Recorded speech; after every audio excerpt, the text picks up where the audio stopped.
Welcome to Sovereign Sisters Podcast, where we're going to explore ideas that inspire and empower. I'm your host, Angela Atkins, and today we're going to be joined by Cory Edmund Endrulat. He's a passionate abolitionist, an author, and a researcher dedicated to creating a voluntary free world. As the editor of the Liberator 2, Cory builds on the legacy of William Lloyd Garrison's original Liberator to advocate for a voluntary, free society through moral education and challenging government systems. Now, Cory's work spans health, education, and a nature-based philosophy. He's a certified integrated nutrition health coach. We have that in common. And he's the author of books like Slavery Gone for Good. And he explains and explores themes about freedom, permaculture, and timeless wisdom to inspire change. He's also hosted the End of Slavery Summit, bringing together voices for liberty, and shares his nature-inspired philosophy, naturos. I knew I'd get it wrong. Natureosophy. In this episode, we're going to discuss Cory's vision for a more just and liberated world and his strategy for empowering communities. And I want to welcome you, Cory. Thank you. I appreciate it. Thank you for having me on. Well, I'm telling you, the thing that struck me most, one was how young of a person you are, which I truly admire, just how much in depth you've gone into freedom and what it means to live a natural life. And I read your book, Government is Unnatural and Anarchy is Natural. And it really just inspired me. And I had to have you on because this is what Sovereign Sisters is about, learning about what really empowers us. So before we get started, let's go back a little bit and tell us about your journey and what inspired you to become what you call an abolitionist and define it for people, and the creator of the Liberator 2 News. Thank you. Yes, you said I'm following the footsteps of William Lloyd Garrison, his legacy. This is a man who you may have heard in history before or may have not, but somebody who was one of the leading American abolitionist figures in the 1800s who had a newspaper called The Liberator. Now, I run a newspaper called The Liberator too. And my journey started in health. So you and I have very similar uproots there, basically to the idea that, we need to pay attention to what's going on in our body and our environment and in the world. And it eventually led me to be concerned, or rather asking a lot of questions about the politics and the social fabric and the cultural fabric of our society, because this plays a big role on the health of individuals on a mass scale. If people are all watching the news, they're all reacting to certain laws, certain politicians in certain ways, then, there's going to be this aggregate trauma or this aggregate effect that we need to observe. How is that affecting people's minds, right? And when you start going deeper into it and you ask a lot of the moral questions and the philosophical questions and the psychological questions, as I have been doing more and more throughout my work, I find out, wow, there is a collective healing that needs to be done on the mind, not just the physical body. And so, I've dabbled into health, I've dabbled into permaculture, into growing food, and I've dabbled into philosophy and now history regarding the abolitionist, finding out that there's a bunch of people from the 1800s who were just as passionate and inspired as we are about the world and worried about the world and trying to end superstitions and false belief systems after thousands of years, such as the idea that slavery can be right or chattel slavery can be good for the economy, that's necessary and moral, right? They challenged those ideas with a higher authority, which they called the government of God, some of them religious, some of them not, some of them saying, hey, natural law, nature simply gives you this right that man cannot give you, and that is why you deserve to be free. You're not supposed to be enslaved to your fellow man. You're supposed to be, have self-ownership over yourself and your own property and have your own labor where you can produce for yourself. And they empowered the individual. They educated the slaves. They educated the mass public on the nature of slavery through their newspapers, through the printing press. And it was very inspiring to see that. They even created their own towns through the Underground Railroad. So when you look at all their actions, we're paralleling that today, creating our own towns, growing food with our neighbors or with our communities. I'm handing out sweet potatoes. I'm trying to work with people who have land in the area. I'm doing events. We're creating that parallel society, which is simply that world that we see needs to happen, needs to occur, the world that most people desire. I mean, if you ask most people, hey, would you want to be on a farm? Would you want healthy food? Do you want to have plants growing all around you where you can just grab like a fruit off a tree or an herb from the garden? You say, yeah, but oh, it's too much work. I don't know how to do it, right? All these different excuses and justifications when we have information at our fingertips, when we have the ability to have abundance, to have freedom, we simply are keeping ourselves away from it, or we've been taught to not accept it or not have it. So my goal is to, like the abolitionists of the past, inspire people to see their own potential and their self ownership and then to act on it. That it almost sounds like a utopia given the way society is today, but it really, to me, it feels like this is the way God planned us to live. This Mm, is why using nature as government makes more sense, because nature is of God's design. That's perfectly aligned with what I believe. So part of what I used for this evening is your philosophy of creating a voluntary world. mhm. How do you envision that? Because Yes. that I don't think everybody understands what that actually means. What does it mean to you? Yes, and I think the key note here is the language can throw some people off. So your philosophy, right? My idea of a voluntary world isn't my idea, right? Because the idea of a voluntary world is you don't have to agree with me and my visions of how I think the world should work. You live your own life in peace, and I live my own life in peace, and we leave each other alone and live our lives consensually every day. And we do, for the most part, already live our lives consensually, but we create an exception in politics where we say somebody should rule over everybody and certain laws should be passed. So, who is really based in reality and who is not? Right? If I'm saying that everybody's already mostly following it and that there's simply some sort of contradiction that they don't see within their own belief systems, within their own actions, it's not so utopian. Especially since we can see from the abolitionists, they were ending a belief system after thousands of years. Many people called them utopian. Many people gave them the same attacks and said, well, without the slaves, who will pick the cotton? Right? Well, without government, who will build the roads? These very similar excuses just to say, well, wait, people are just meant to be free. They're meant to have self ownership. This is like self evident. So why are we trying to create excuses and justifications for something that we know is true? Oh, it's utopian to reach the truth? The truth wants to be revealed. It's self evident. It's simply all the layers of the deceptions and the lies that we have to unveil in order to see it. And we often get into those deceptions. How? Well, let's look at our formidable years. Let's look at our childhood. Let's look at the schooling systems that we have. What does it do to the child's mind? What do they train children primarily in school? What is it based off of? The Prussian model of schooling, obedience as morality, but not necessarily encouraging the conscience of individuals. Well, if you are a slave on a plantation, you can teach the slave, say, hey, you can go to a different plantation, get a different master, make the condition better. We can train the slave to maybe like their condition more, give them some distractions, house them, clothe them so they feel more secure. But is that really empowering them to the point of saying, hey, you can be free and choose your own fate and live fully consensually, within your own life? So I don't think it's a utopian vision. Even people like Oscar Wilde and Alan Watts have said, throughout history, hey, utopia is something necessary. Like that idea of wanting to make progress, because people are always focused on the past. I mean, how many people nowadays say we got to return to this founding fathers document, the Constitution, like this was 300, 200 years ago. Nobody was alive then. We don't even know who they were. Half of them were slave owners, right? So it's like, what's going on here? We're stuck in the past, but we can't be present. How are we going to make progress toward the future? We need to have some sort of goal or aim at mind. I mean, how are we going to achieve anything? I mean, you have a business or you have an organization, you have to have some sort of goal to achieve.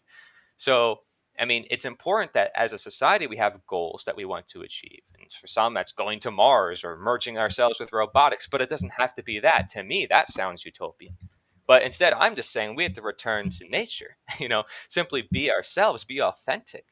And is that really that utopian to simply say, hey, live your own life and be yourself? Don't presume the identity of authority or presume the identity of a policeman who says, I have to defend rights because I have this badge and uniform on. No, everybody can defend each other's rights. They don't need to be an authority figure. They don't need to be an order follower or a policeman in order to help their fellow man.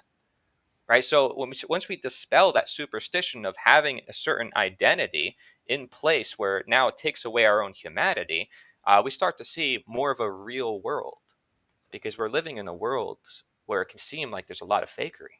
I put out a video recently. It says you live in a world of NPCs, and it's a compilation of clips from the media where they all repeat the same thing.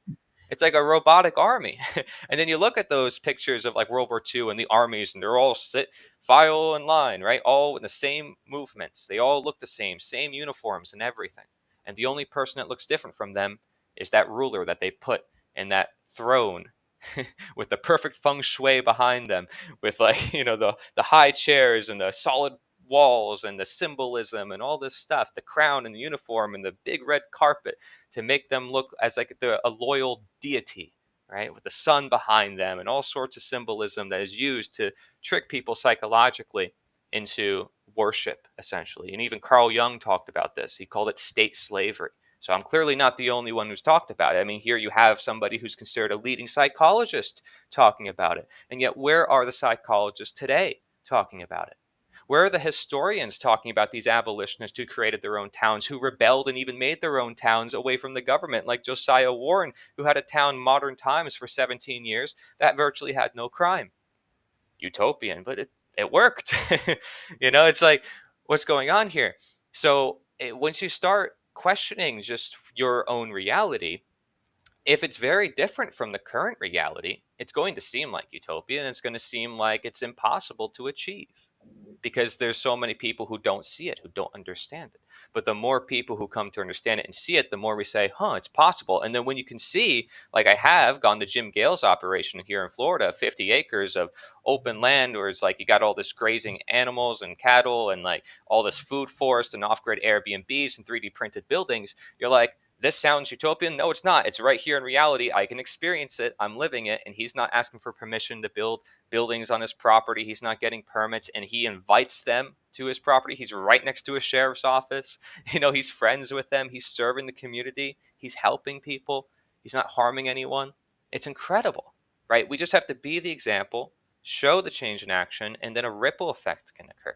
And that's what's happening. Jim Gill's meeting so many people. He has like this runway where world leaders can come in and fly in, and he's already met with so many different influential figures. And that's why, we wrote a book together, and we're working on a lot of outreach material, because we can get these ideas out there on a mass scale, all these ideas that aren't taught to us in school, perhaps purposefully.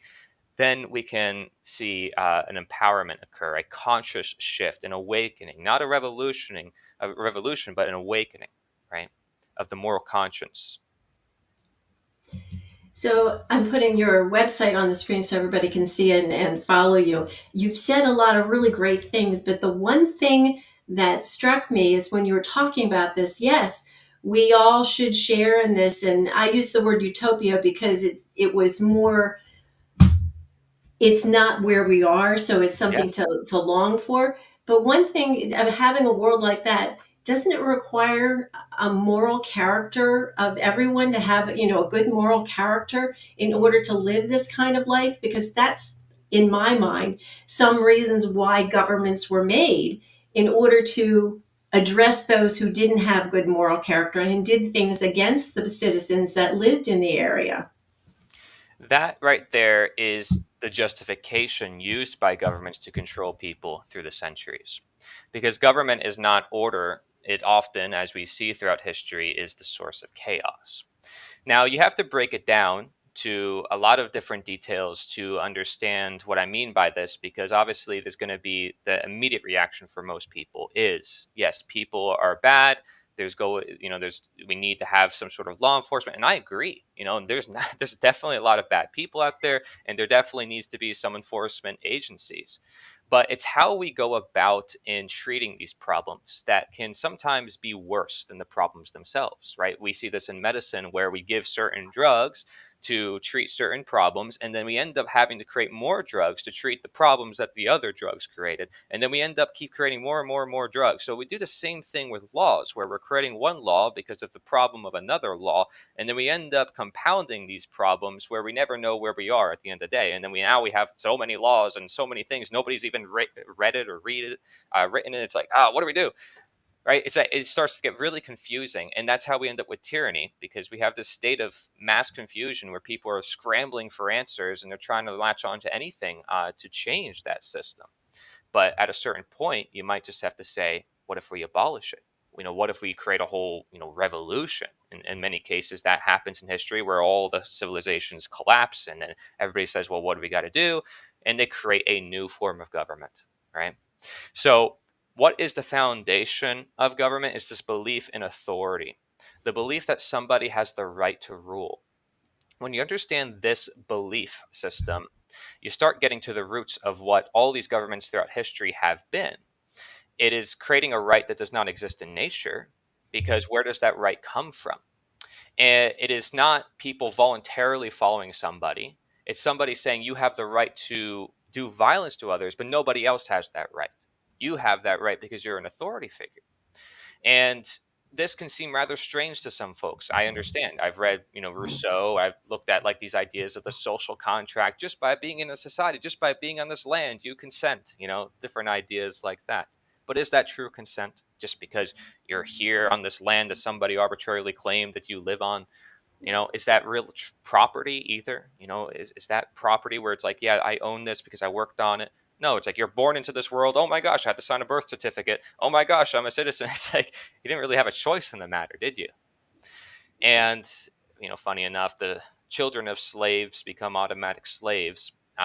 When I'm talking about slavery and connecting it to government, that too is a controversial sentiment. But if you go back to the foundations of government, Sumeria, you see this as being a trend in Babylonia and all the different kingdoms. Pretty much every single government has been a systemic system of slavery. And I've given many, many quotes in my Slavery Gone for Good book, including from Rousseau, where they admit and they say, yeah, government has been based on war, on conquest, on pillage, because otherwise they would not exist. In order to create a government, in order to create slaves, you have to go to war with someone, capture them, and it's either you put them to death or you make some of them slaves. And it's like it's more valuable to make them slaves because then they can work for you rather than put them to death. So that's how these states were originally formed by a lot of these great writers. They say it themselves. It's not just me, and a lot of the abolitionists, they tend to be in history the first anarchists. Perhaps, is that coincidental? The first, and also the leading pro-slavery advocates like George Fitzhugh said all government is slavery, and that's why we need slavery. They actually were arguing for slavery because they said government is slavery and government is tied to our nature, and that liberty is actually a false ideal, that we can never have liberty. It's just an illusion, a fantasy. And he was attacking people like Thomas Jefferson. This was a leading pro-slavery advocate. So isn't it interesting that I can go back in history and find out the roots to government or the roots to slavery, and that the pro-slavery advocates are the most pro-government, and that the anti-slavery advocates are the anarchists? I don't I don't know a single historian out there who's come to these conclusions, but I've I've detailed tons of it in my book. Now, to be fair, I was inspired by one historian. His name was Lewis Perry, where he wrote a book called "Radical Abolitionism: The Anarchy and the Government of God in Anti-Slavery Thought," and that did start me on this trail of looking at weights. There's all these abolitionists who understand this in a much deeper sense. But once you go deeper, it's like, whoa, wow, history is just repeating itself, and people can't get themselves out of this loop. So we're playing this game where Leo Tolstoy even said this. He called his book "The Slaver of Our Times," basically the closest thing to my book, Slavery Gone for Good, where he says that throughout the ages, the masters, which by the way, most of them tend to keep their bloodlines, they tend to keep their descendants in power, have changed the wording. They've made euphemisms for control and power.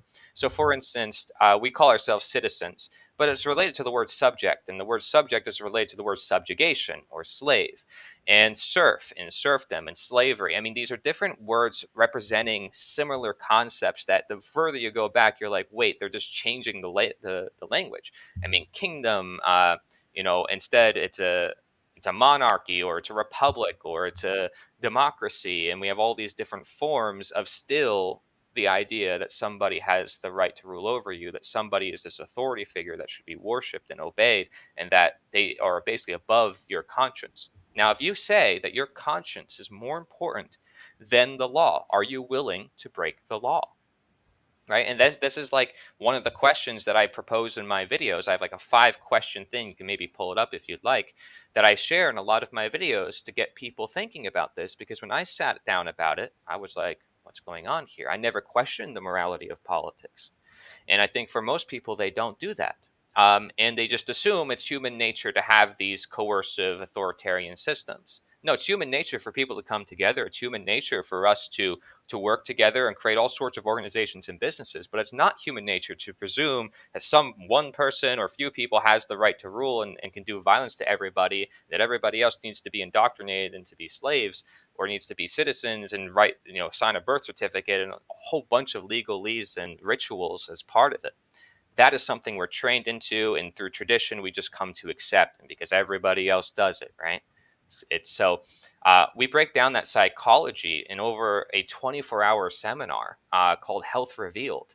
So I'm doing these projects because not many people are doing it, but the information is there. And so you don't have to agree with me, but if you don't have to agree with me, that's kind of the whole point of what I'm saying, right? It's like, you don't have to agree with me. I don't have to agree with you. I want to live in a voluntary world. It kind of reinforces the point I'm trying to make if you don't want to agree with me. So that's fine. you know, it's the idea that, there's tons of people in power. They have great ideas, perhaps, of how we change the world and how we can transform this and that. But many people, like myself, will disagree and do not want to be involved. So, do you want me to be coerced against my will? Do you want me to be violated upon? And I'll ask people, people who are taxation, saying, well, we need to pay this amount of money because of this road. And I'm like, yeah, but would you want violence done unto me if I didn't want that? Like, do you want that done to me? Like, would you do it yourself? No, you have to hire someone else to do it. That's even worse. It's like you got to pass the responsibility to someone else. But then, even still, they still want violence done to me, and they don't call it violence. They say it's law and order, and they call me, or they'll call it a criminal or whatever. And I've never done anything criminal. I've never done anything violent.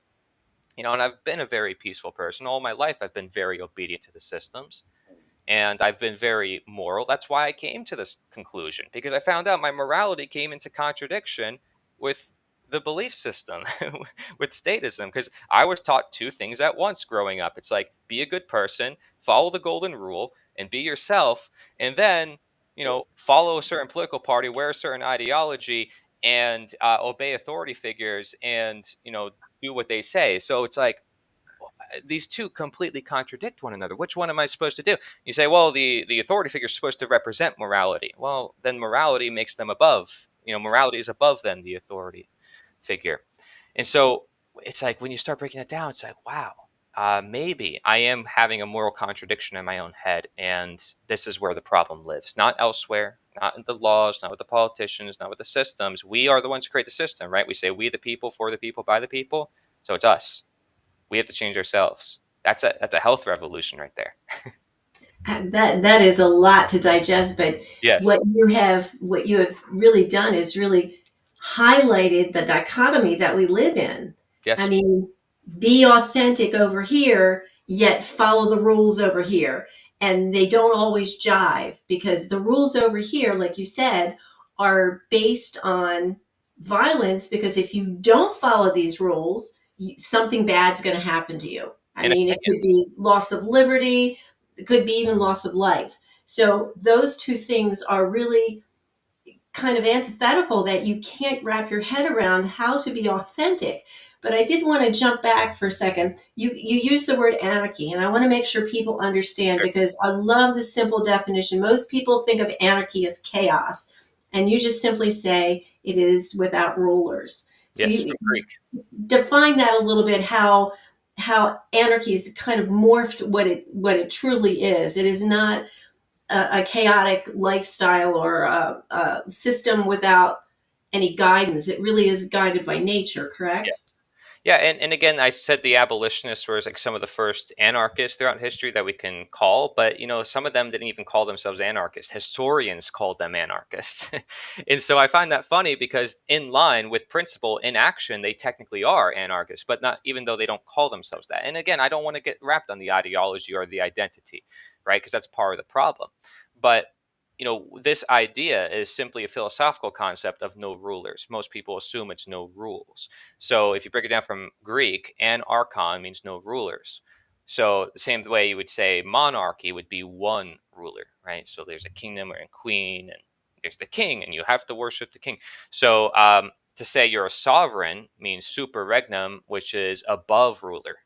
So that is, I'm above the rulership of another person. And notice in many kingdoms and queens, they call themselves the sovereign over the people, right? So they don't have to be ruled, but they rule everybody else below them. And so, if you break down those words, you can do it like that. Although some people might say, oh, well, anarchy means chaos, and they'll find other definitions. That's fine, right? I want to get down to the bare bones of what is it actually doing? What does it actually mean? People may just use it in a revolutionary context, right? Like, oh, this person's a rebel, so they're an anarchist, or oh, this person is a communist or a socialist. Those words have gotten mixed up into anarchy too throughout history. And the reason why is because after the Civil War, you had a lot of people who were looking for employment, essentially, since the slaves didn't have to work for somebody without getting any money. Now, the capitalists, or the people who had the land and were looking to hire, they had to find ways of perhaps retaining their money without losing it too quickly, or there was a lot of problems that happened after like the Civil War. Basically, they introduced taxation.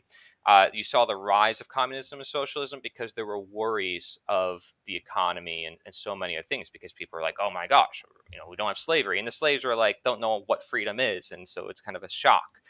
um, and there was reimbursement the government had to give the slave owners, so it's not entirely a moral effort, and then that caused problems. The abolitionists were speaking about those problems too. They weren't just talking about the end of slavery. They were worried about these other forms of slavery. They called it economic slavery, political slavery, medical slavery, technological slavery, And and even isn't that still military. happening today? Yeah, and yes, and military slavery. All those I would say are happening today, and even chattel slavery still happens in some parts of the world. But in the aggregate, we recognize it's wrong. So we've made some progress, right? And then there were the civil rights movement later on, as people realized they were still being discriminated upon, even though there was no slavery. There was separation of bathrooms. There were all sorts of things that were happening. So there was still progress to be made, and there still is progress to be made now. I mean, we just recognized that other races are equal to other races, like not even 100 years ago. So now we have to recognize we're all just human beings. We're all just people, and no one person has like this divine right to rule, which came originally from this idea of priest kings in Sumeria, which is that God gave me this right and I am bestowed with that right, and therefore, and all that fancy legalese. But going back to the point, so anarchy can be seen through those multiple different lenses, right? And I think it's fine, even if you see it as chaos. That's why I usually use the word voluntarism, because it gets more specific. It says, hey, I want a voluntary free world, and it's based on consent. It's a rule. That's a rule right there. When you say somebody has self-ownership and that people should act voluntarily, and that, or by the non-aggression principle, or by natural law, or by the golden rule, whatever you want to use as your moral code, you can think whatever you want of your moral code. If you're not imposing it on others, telling them what the moral code is, you're essentially following the golden rule. You're essentially following voluntarism. So you don't even have to agree on the definition of morality. And that's part of the problem, by the way. It's like, as human species, we can't agree on everything. Like, we all have opinions of our own. We all have different ways of living our own lives. None of us can agree fully on something. I mean, this is why people debate endlessly about politics and ideology and economy, and even some of the most basic things like food and music. It's like nobody really has the same values on anything. So people are trying to project often their fears, their insecurities on others. And we often find that's a trait too within psychopaths and sociopaths, which, by the way, there's like the highest concentration of psychopaths in the nation in Washington, D.C. But anyways, regardless of that, who seeks Great power? point. The Great average point. person doesn't seek power. They don't want to rule over their fellow men. They just want to live their own life. So the problem is you have all these masses of people, millions of people following like one or few people. And then we're like, how come we can't leave the system if we have millions of people and there's only so few of them? It's because they're wrapped in this mindset that gets them so disillusioned from reality and from their true authority, which is nature. And nature is not based on opinion, it's based on reality. There's laws that you have to follow. You jump off a cliff, you're going to get hurt. There's, there's thermodynamics, inertia, gravity, and density, and all this stuff. Like, these are laws, these are quantifiable, they're mathematical, and they apply everywhere at all times. And so nobody's going to be changing them. No opinion can just suddenly change these laws. But with government, it's all based on opinion. So it's like, of course, people are going to disagree. Of course, it's never going to last. Of course, it's going to result in violence, especially if it's just going to continue to grow, because people are going to say, well, what about this? And what about that? And I need my needs fulfilled. I need my needs fulfilled. And, oh, this person's in charge. Now this person's in charge. And it's like, it's a very arbitrary system. So you're going to get arbitrary results, which means confusion, which means people not knowing each other. Like, I have some person who rules over me millions of miles away. I don't even know. It's like, what's going on? Uh, and now we live in an increasingly technological and social world where the world is more interconnected. So some people fear of this idea of a world government. And you look at, like, Aldous Huxley and George Orwell and their predictions of the future, and notice what they say within their writings, that the rulers will find ways to make it seem like as if they're not ruling the people, and that people will enslave themselves. That is mental slavery, the root cause to all forms of slavery that I deduce in my work. So if you understand mental slavery, it's the same thing as statism, believing that somebody else should rule over you and that you're meant to be a subject or a slave or a citizen, that you're meant to not be your highest potential, not to be your authentic self. You're pushing yourself down without even realizing it because you've been trained into doing it. Isn't that isn't that crazy? I mean, that's what these writers are predicting, essentially, even their writings. And if you go through it, people are like, oh my gosh, we're going to create Orwell's 1984, but they don't understand the belief system that gets us there. If you shatter away that belief system and you put the authority in God and nature and truth where it belongs, which is where most people they just overthrow with this other belief system, through politics and through the ritual and the theater and the sports games of whose side do I play and what color do I play.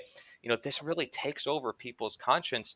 It convinces them not to follow their heart, not to follow principles. And some people don't even know what those principles are, which is why people like Mark Passio are teaching others, hey, this is what natural law is, and this is how you define morality, because people don't even have a moral compass for themselves. And then some people think it's all completely relative and we can just do whatever we want and we're beasts and it's might makes right. Well, that's the same mentality that the slave owners had originally back a couple thousand years ago, is that if we just capture these guys and make them slaves, it's justified. But as we evolved, we realized we don't have to be that. And we have the printing press and mass education and philosophy. This is designed. These very systems are created. Education exists for the very purpose of creating a more enlightened species. What's the point of education if we have to make people good through law? It's the same thing that the Taoists talked about in ancient China, who were considered the first anarchists in history. They were a bunch of sages and masters who were practicing martial arts, who were doing Tai Chi and Feng Shui and all the stuff from ancient China. And they were at odds with the Confucians, who said, well, we need to make people good through laws because people are not inherently good. And the Taoists said, wait, people are inherently good if you just like kind of let them be. They're not even necessarily inherently good. They're just people. Like, they're going to do bad things. That's fine. But if you react in a way where you aggregate and you make that wrong thing, that wrongdoing grow, then it's going to become a problem. So law is doing that. It's aggregating the wrongdoing and making the wrongdoing expand, even though it's claiming to prevent it. Now, why is that? Because authority, again, creates an exception in morality. It says it's right to do wrong. And if you're saying it's right to do it, then that means it's going to grow and grow and grow. And so if you have a limited government, it's the same concept. It's limited violence, limited slavery, but it's still violence and slavery being basically permitted and allowed.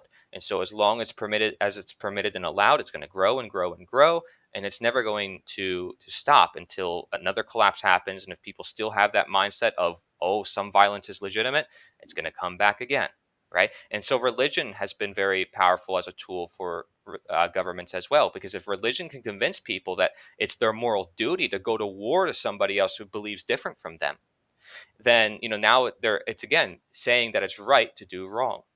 And so they're creating an exception in the golden rule, which is their own teaching. And they're going to war with their fellow man. because their ideology is keeping them so controlled and so, what Yuri Bezmenov calls ideological subversion. They basically go through this demoralization and idealization that turns them into somebody that's no longer human. And then you wonder why politicians become corrupt or why the people have become fake. It's because as above, so below. These are the mindsets we're permitting into the world, and the foods that we're creating, and all the other things are just a reflection of what we're thinking. Yeah, it all comes center that you have to be responsible for yourself. And that includes not just doing the right thing, but eating the right thing, drinking the right things, keeping your body purified, basically, because Yes. that's really what we need to do to get rid of everything toxic from our lives. Hmm. Because once you are toxic free, you actually are a better person. You're physically better, you're mentally better, it clears up your brain, you can critically think, you can make decisions much more rationally with a keen eye rather than just things imposed upon you. And this is a lot, I think, for people to take in. So I can see that you must have faced a lot of challenges trying to get this information out. When you're trying to promote your ideas and you're challenged by them, how do you overcome those challenges? The key idea is to ask questions, and that's why I share those 5 questions in my videos. And I try to keep the videos rather concise and to the point. And I share different things in different videos, but I don't just throw it out all at once. It depends. Like, so for instance, I have a video on the psychology experiments, like the Stanley Milgram experiment, the Stanford Prison experiment, which detail exactly the mindset that I'm talking about as well. And these are banned, psychological, unethical experiments. Scientists are confused. They don't know how it happened. And, it's like, no wonder once you start looking down the road of statism and these ideas that the psychologists are unaware of, the scientists are unaware of, you start realizing, wait, this is the problem. And I actually gathered a whole compilation of all the different Stanley Milgram experiments done on my channel. It's like an hour-long video where at the end it talks about how it's not human nature because there were people in the experiment who did deny to go along with the orders of the authority figure because they understood history. They knew also that not to suppress their conscience. So although the overwhelming majority did suppress their conscience, everyday average people suppress their conscience, willing to hurt their fellow man. That's what these experiments proved. Everyday people doing that. There were a few people who said their reason when they talked about it was, yeah, because I know it's wrong and I'm not going to put up with it. If I see someone saying not to stop it, I'm going to stop it. I'm not going to, you know, uh, obey the authority figure and not listen to this person who's clearly crying out in pain. This person who's telling me to stop, like, I'm going to listen to them. But there are people who like continued the experiment despite the fact that there was this person crying out in pain saying to stop the experiment, saying like we got to end it right now. That authority superstition overruled their whole emotional complex. And so you see this in health, many people, oh, I'm doing my job, and they're harming many people and doing all sorts of experiments that are unethical. And by the way, it's not a surprise that it's considered unethical for any experiment nowadays to be done without consent. So if we apply that everywhere in society, we'd be pretty good, wouldn't we? Because every law is basically an experiment. It's somebody has a thesis of this is how the world will work if we pass this law, just like a psychology experiment. And they do it instead through the lack of consent. So it's a mass psychology experiment. But Yeah, I psychology, truly agree that although we are supposed to be given informed consent on many things, mhm, most people are willing to give up their freedom for security. yes, If you do this, we will protect you, what really doesn't happen anyway, we being the government or the authority. And all they're doing is getting you to be slaves, like you said, but it's through fear, through coercion, and sometimes through violence. So in today's world, there are many people who feel powerless yes. because we have been oppressed by governments. We have been taken down, whittled away at our confidence, at our autonomy. I mean, there are people who have no bodily autonomy anymore because they've given it up to government. Hmm. So, what advice would you give them if they're feeling powerless? How do they regain that confidence? How do they step into their autonomy? Yes, and we can propose many solutions, such as health solutions, such as growing food. And some people may do it, some people may not, and it's not necessarily a requirement to have to do all those things, right? A lot of these things can help people. They may even spark all the other changes that I talked about, like the moral, intellectual development. But I think one of the most effective strategies is the Socratic questioning that I mentioned before, to help others if we're talking to others. But we do have to help ourselves first and foremost. This is the home we live in, right? This is what we have to take responsibility of. This is self ownership. So we have to know thyself. This is, I consider, the most important, philosophical teaching as well. Well, not a coincidence. When you know yourself, you're in further control of yourself.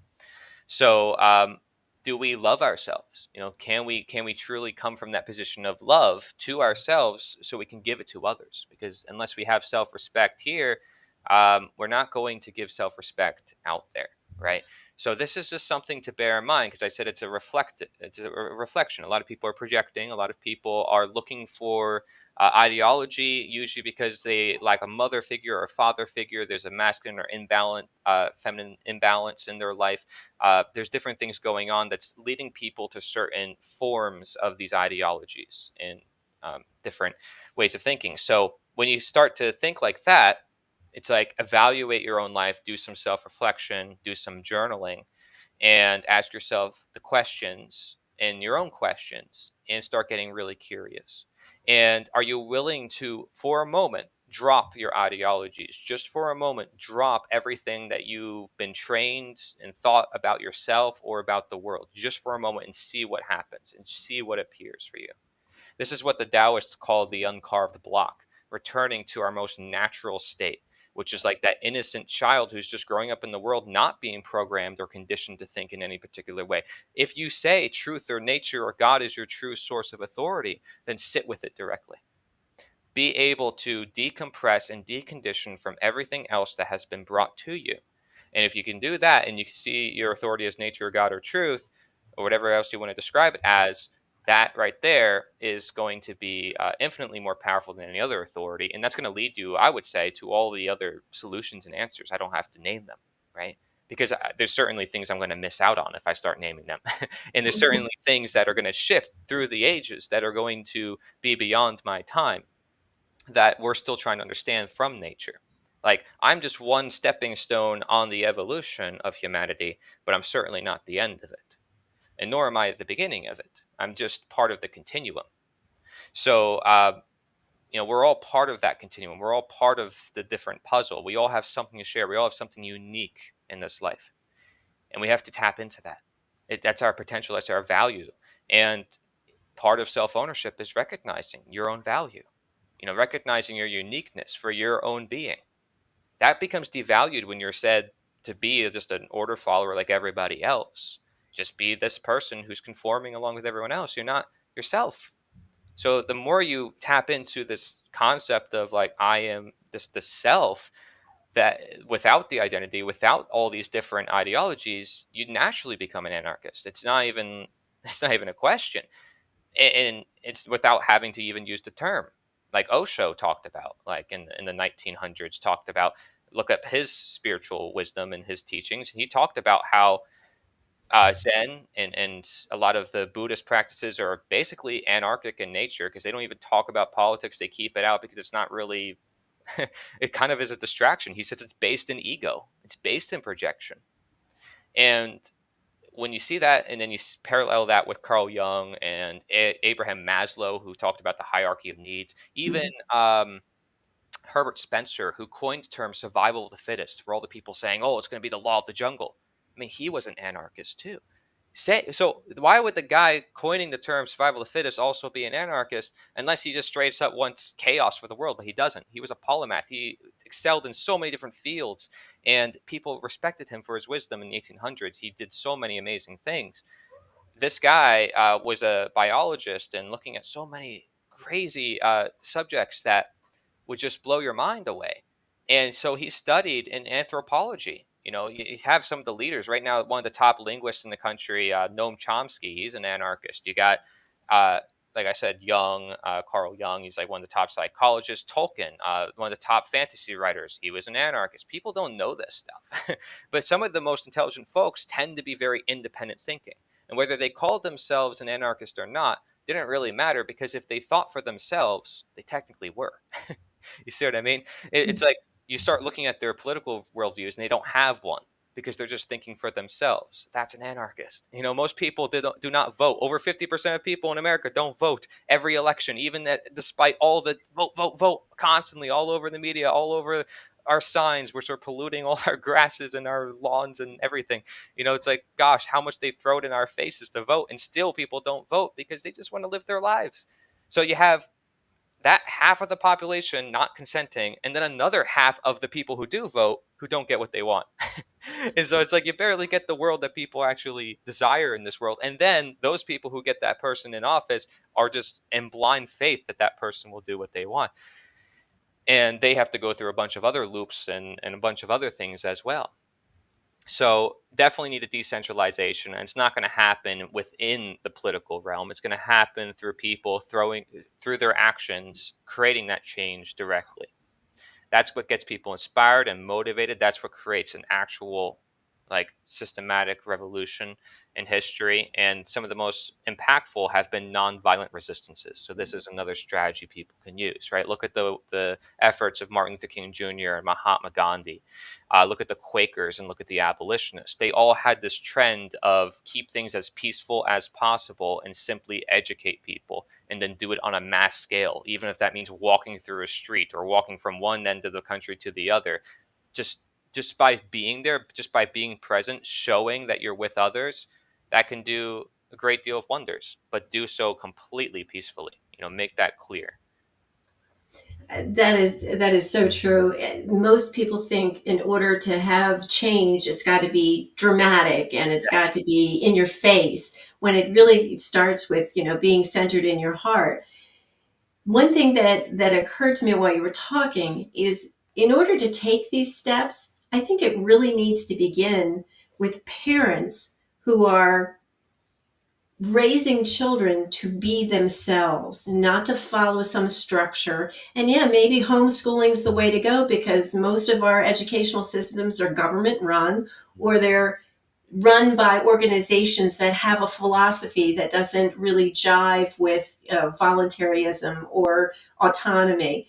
Yeah. So I think, in my mind, what I'm looking at, if I were a new parent, I would be looking at raising my child to become the most authentic version of themselves and not worry about the rest of the stuff.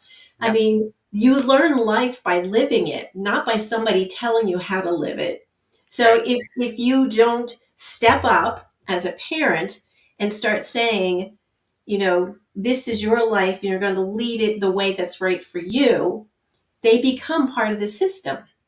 They, basically parents give up their children every day to, educational systems that basically teach by memorizing and rote responses, and they're not really using critical thinking skills. They're not doing anything that's promoting their own personal philosophies or living a natural life. So I think that's where it begins. Yes. But for people who are already past that, or who don't have children, what's the first step they can take?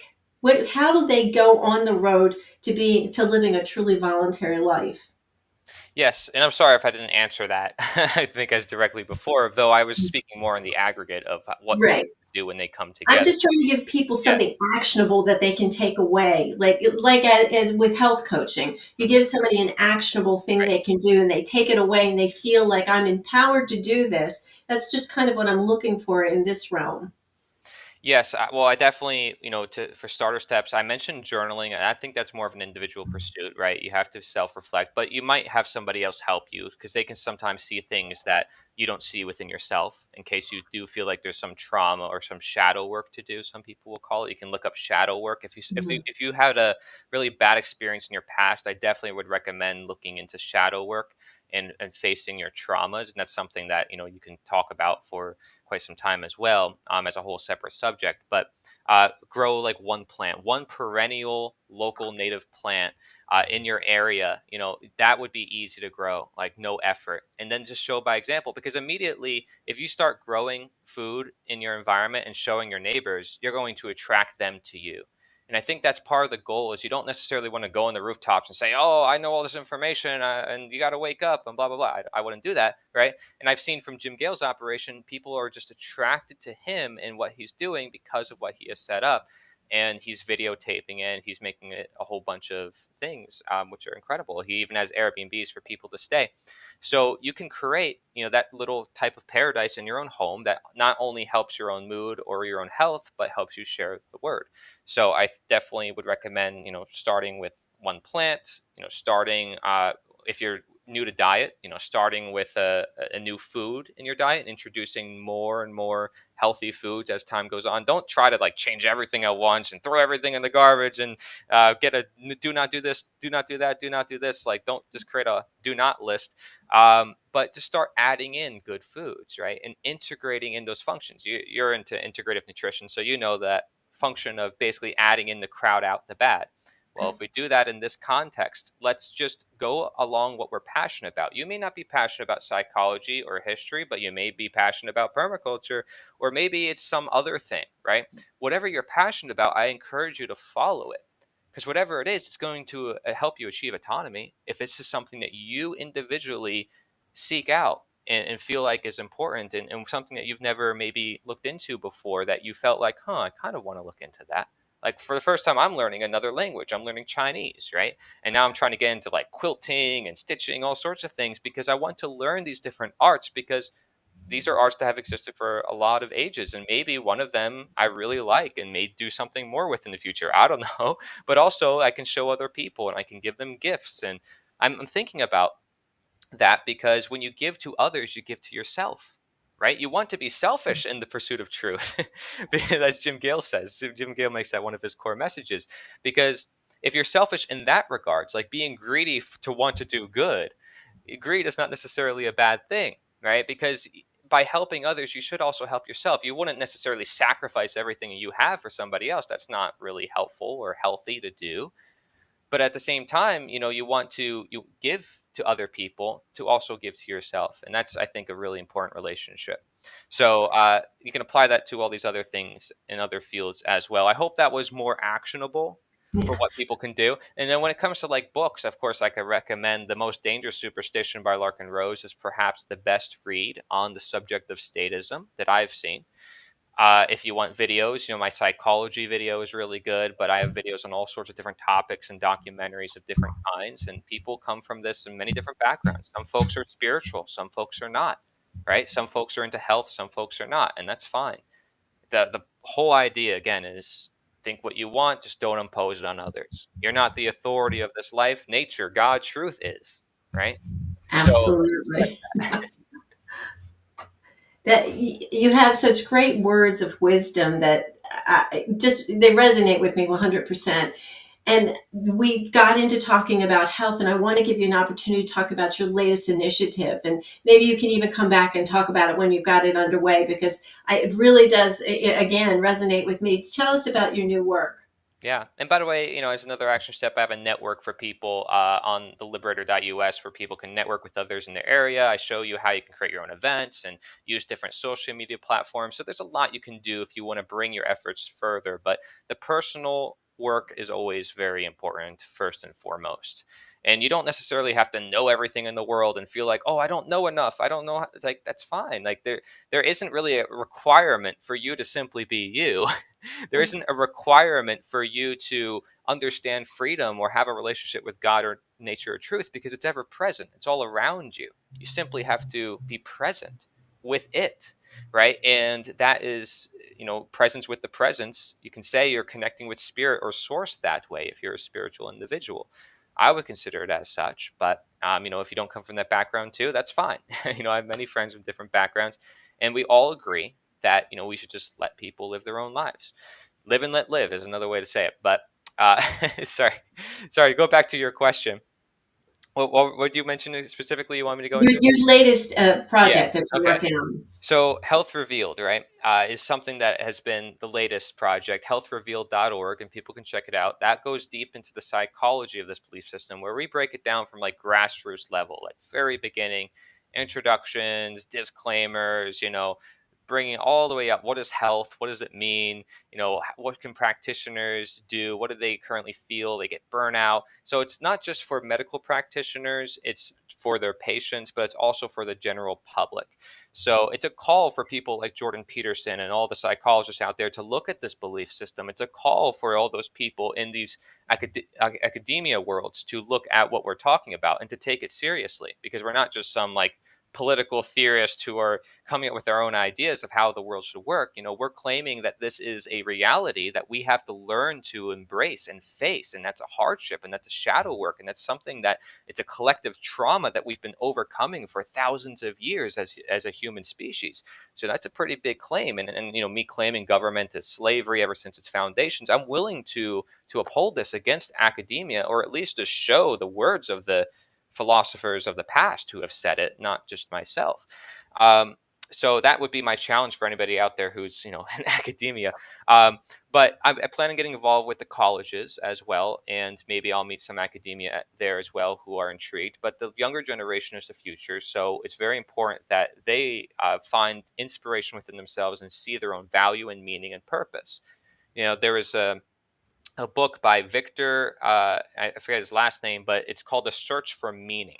And you can look up The Search for Meaning by Victor. He basically makes the case that the reason why we have a lot of depression and anxiety and mental health problems is because this younger generation doesn't really have a sense of meaning or purpose in their lives. And they're constantly being distracted by social media that's providing all these different pleasures for them, immediate gratification, right? All these dopamine hits, which are actually ending up creating more depression, creating more antisocial behavior, despite calling it social behavior. Again, it's a very ironic system. The doctors are creating disease, the lawyers are destroying justice.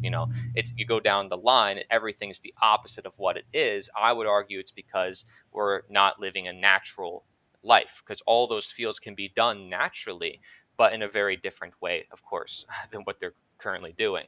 They have to respect some higher authority beyond their job, beyond the paperwork, beyond the legalese and the identities that they presume. When the doctor says, I am the doctor, I'm here to heal you, he's not necessarily helping the patient as the doctor who says, I want to educate you and help you become your own doctor.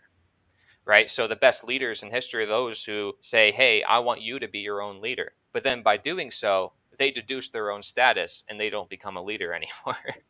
So it's so ironic, but the truth tends to work out in such ironic ways. And so conveying that to a younger audience, I know it's going to be some confusion, but I'm just going to ask questions, be there for support, be present. And that's how we can change the system radically. Just be present with one another, just by providing support, just by being authentic, just by showing the example.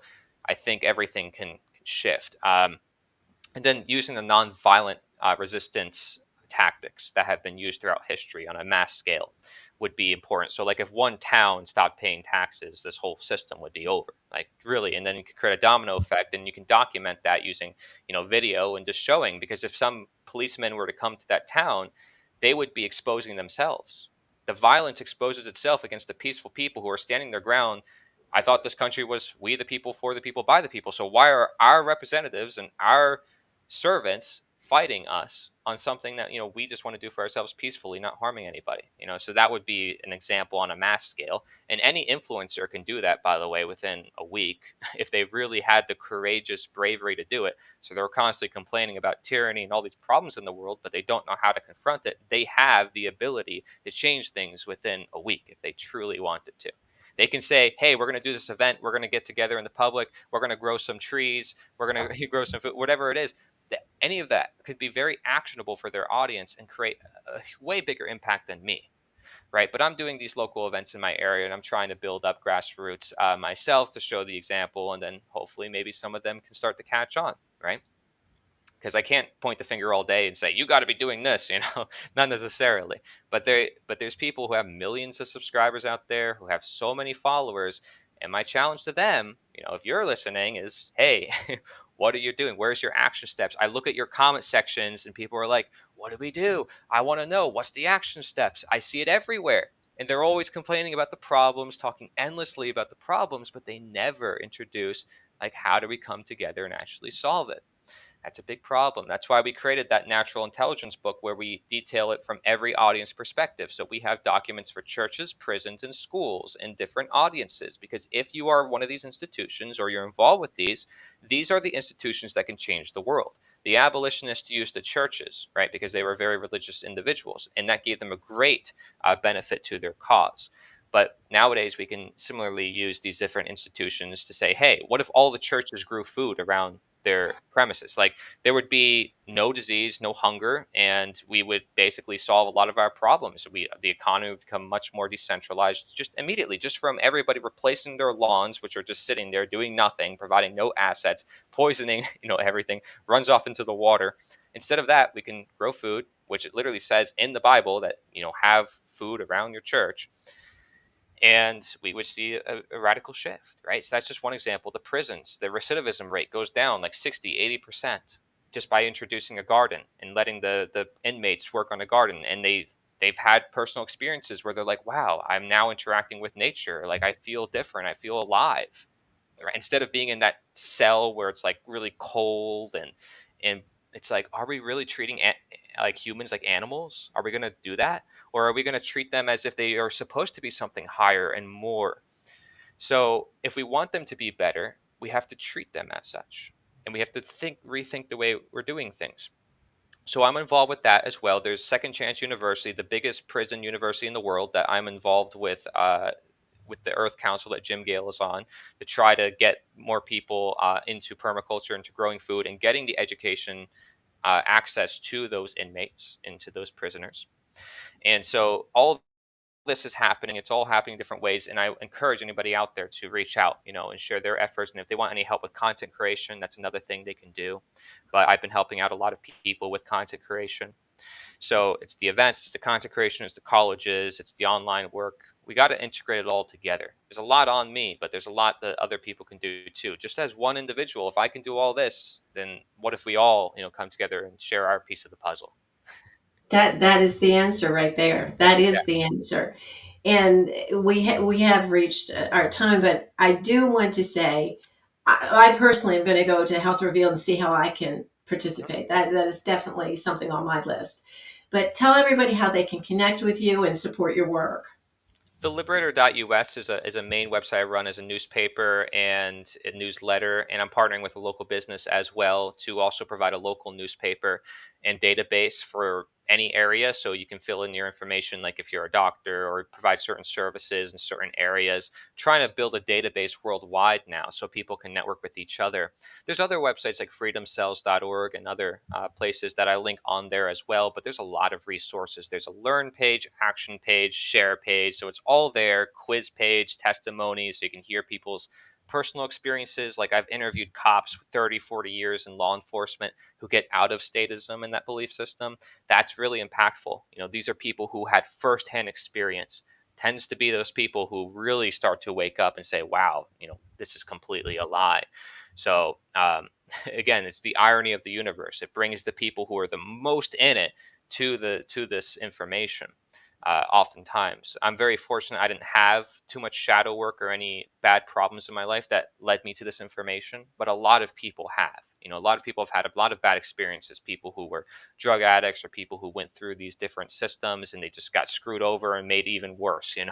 Until they've realized, wait, I have to get beyond this completely, and I need to completely take charge of my life and my health, because these systems will never help me if I'm always dependent on them.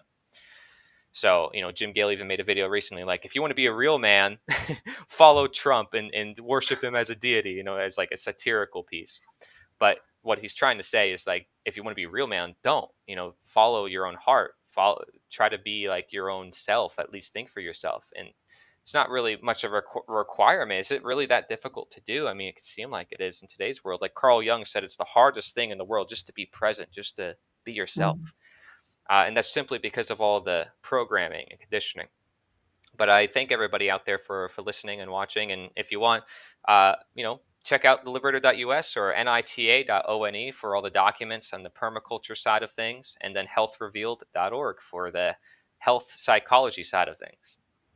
Well, I'll definitely include all those links in the description of this live. And I can't thank you enough. And I hope you'll come back and discuss how your Health Revealed is going and all your other initiatives, because this is what we need to hear. We need to hear people who are already there and Yes. not just talking about being Right. there. They're already there. We need to stop all the idolatry, like you said, that's really part of the culture that needs to go, and we need to set ourselves up. Like you said, we need to be selfish and start putting ourselves first, because once we're filled, we have all that we need, we can give more.